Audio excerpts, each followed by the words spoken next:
Assalamualaikum warahmatullahi wabarakatuh. Selamat datang di mata kuliah Statistik Terapan pertemuan keempat, yaitu uji normalitas data oleh Devina Melinawati. Baik, sebelum kita lanjut ke materi, akan saya sampaikan dulu tentang contoh skripsi berikut ini.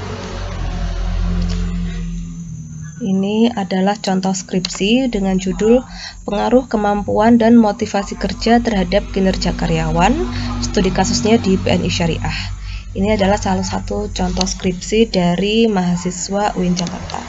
Kemudian akan saya paparkan juga ini daftar isinya. Jadi skripsi itu ada 5 bab. Yang pertama pendahuluan, yang kedua landasan teorinya, kemudian yang ketiga ada metodologi penelitian.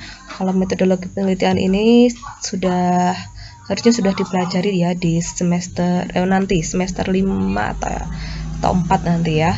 Kemudian ini yang akan kita bahas di bab 4, yaitu tentang analisis dan pembahasan. Jadi statistik atau SPSS, kita olah data, itu ada di bab 4 ini. Itu.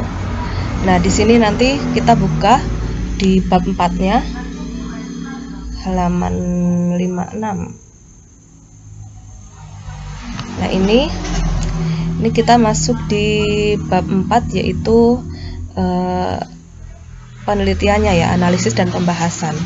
Jadi kemarin kita di pertemuan SPSS sebelumnya, perkuliahan sebelumnya, kita sudah membahas tentang gambaran bagaimana cara mengolah data untuk mencari gambaran umum responden ya, mulai dari profil responden berdasarkan jenis kelamin, frekuensi, persentase, kemudian berdasarkan usia, pendidikan terakhir. Nah, itu bisa menjadi gambaran umum responden di bab 4. Nah, selanjutnya kemarin kita juga sudah mempelajari tentang uji validitas, uji reliabilitas, itu ya.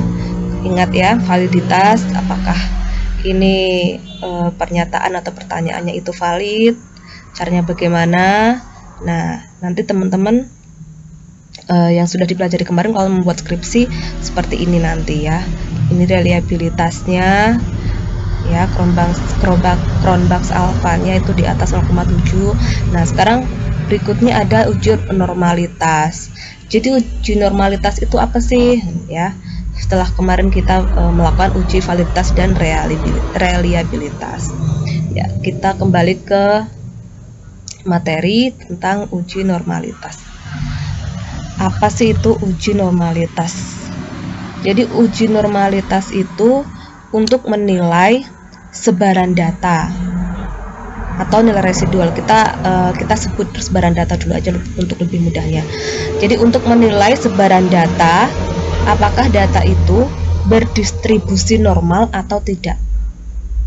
Dan maksudnya berdistribusi normal itu bagaimana? Nah, jika data atau nilai residual itu berdistribusi normal, dapat diasumsikan bahwa data diambil secara acak dari populasi normal ya. Jadi gini, jadi data dikatakan berdistribusi normal itu kalau dia tidak mempunyai perbedaan yang signifikan. Jadi penyebab data tidak berdistribusi normal itu karena ada data yang ekstrem atau disebut outlier, yaitu sesuatu yang tidak biasa yang muncul dari sebagian besar data, yaitu nilai yang beda sekali dengan sebagian besar nilai lain dalam kelompoknya.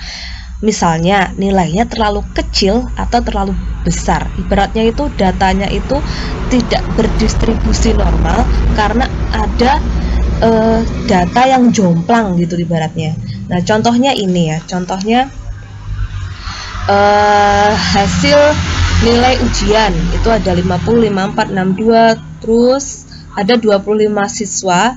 Nah, ternyata ada 2 anak yang memiliki nilai ekstrim, yaitu nilai 10 dan 99. Ya, ini kan datanya jadi jomplang gitu loh, nggak rata ya. Rata tuh maksudnya mean, median, mode itu pas di tengah sini itu. Kalau ada outlier atau yang ini tadi ada yang terlalu rendah sama ada yang terlalu tinggi, itu maka sebaran datanya bisa menjadi condong ke kiri atau condong ke kanan seperti ini.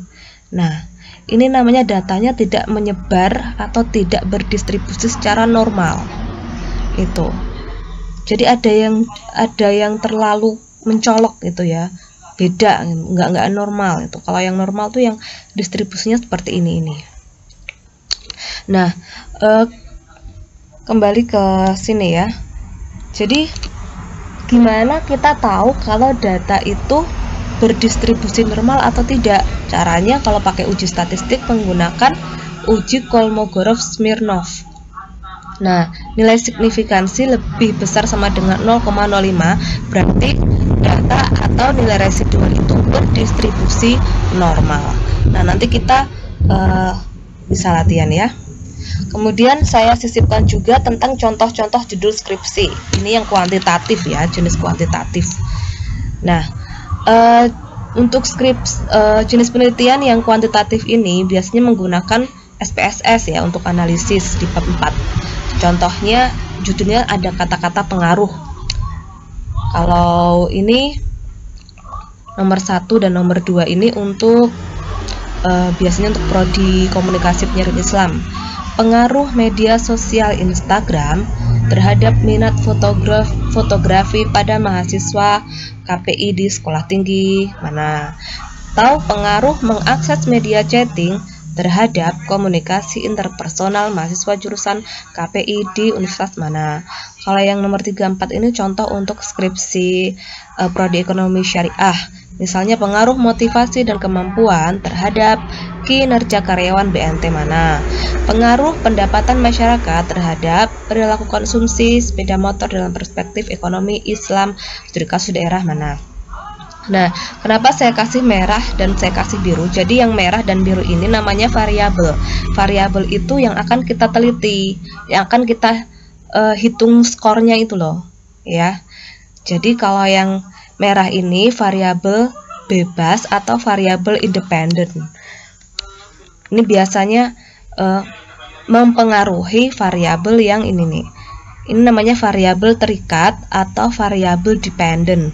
Ini yang merah ini independen biasanya disimbolkan dengan X. Kemudian yang biru yang ini variabel terikat biasanya disimbolkan dengan Y. Jadi bagaimana pengaruh X terhadap Y itu. Nah, sebenarnya penelitian kuantitatif ini punya kelebihan ya, yaitu dia biayanya itu lebih murah. Ya, karena cukup pakai kuesioner dan sekarang kuesioner itu lebih efisien itu kalau pakai Google Form itu kan itu, dan bisa disebarkan ke sampel secara luas dalam skala luas dan waktunya itu lebih cepat. Jadi penelitian kalau menggunakan jenis kuantitatif ini itu relatif lebih cepat selesai karena hanya menyebarkan kuesioner, menunggu kuesionernya kembali, misalnya diberi waktu 1 minggu, kemudian kita olah pakai uji validitas, reliabilitas, normalitas dan seterusnya, nanti selesai itu. Itu untuk sekilas info ya tentang penelitian kuantitatif. Kemudian kita langsung ke contoh tentang pengerjaan ini. Nah, ini saya sudah siapkan hasil kuesioner yang judulnya pengaruh kemampuan terhadap kinerja karyawan di BMT apa gitu ya. Nah, hasilnya tuh seperti ini. Saya ambil sampelnya itu ada 50. Nah, sampel ini jadi ceritanya kemarin kita sudah menguji instrumen kita, udah valid, udah reliable. Akhirnya kita sebarkan instrumen tersebut, kuesioner tersebut kepada 50 orang sebagai sampel penelitian kita. 50 orang. Nah, hasilnya adalah seperti ini. Ini. Nah, kemudian hasil tersebut saya pindahkan ke sini. Jadi diketahui total skor untuk ini masing-masing sudah ada total skornya ya. Nah, kemudian bagaimana kita caranya ya mengolah di SPSS? Pertama kita copy dulu ini skornya ke SPSS di data view, Ctrl V, kemudian kita ke variabel view dulu untuk mengedit ini ya, desimalnya jadikan 0, ini 0, kemudian ini jadikan X1, yang ini X2, Y, oh Y aja, ini X aja, karena variabelnya hanya satu yang independen. Kemudian ini kita beri label kemampuan,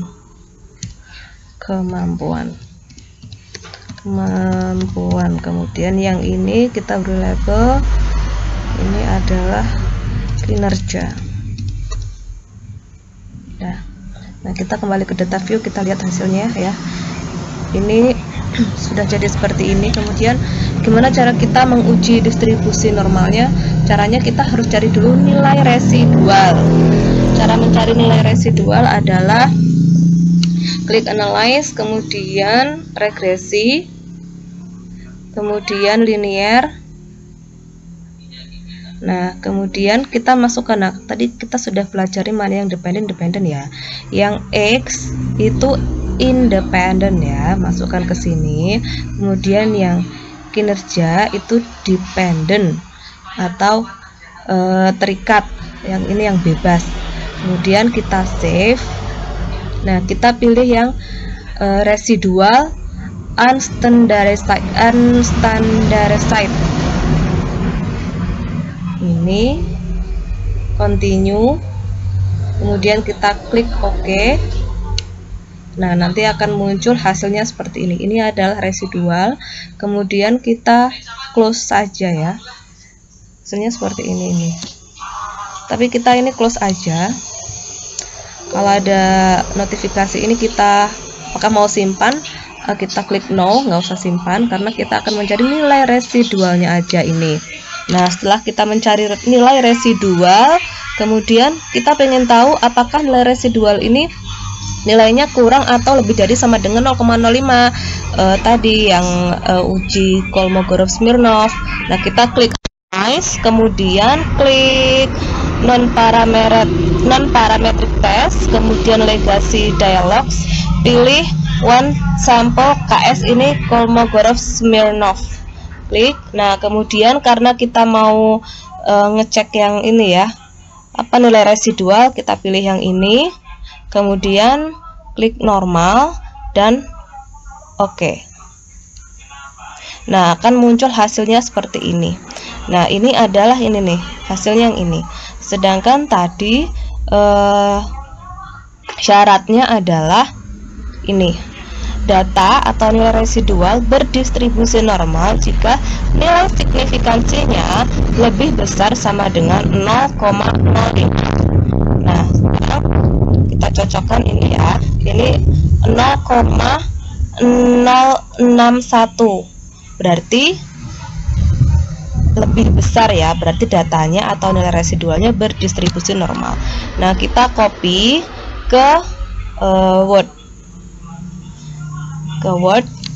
Anggap aja ini sedang mengerjakan skripsi, kemudian kita beri kesimpulan, yaitu berdasarkan uji normalitas data diketahui bahwa nilai signifikansinya 0,061 lebih besar dari 0,05, sehingga dapat disimpulkan bahwa data atau nilai residual berdistribusi normal. Ya, demikian yang sudah saya sampaikan. Nanti kita lanjut ke tugas gitu ya. Terima kasih. Wassalamualaikum warahmatullahi wabarakatuh.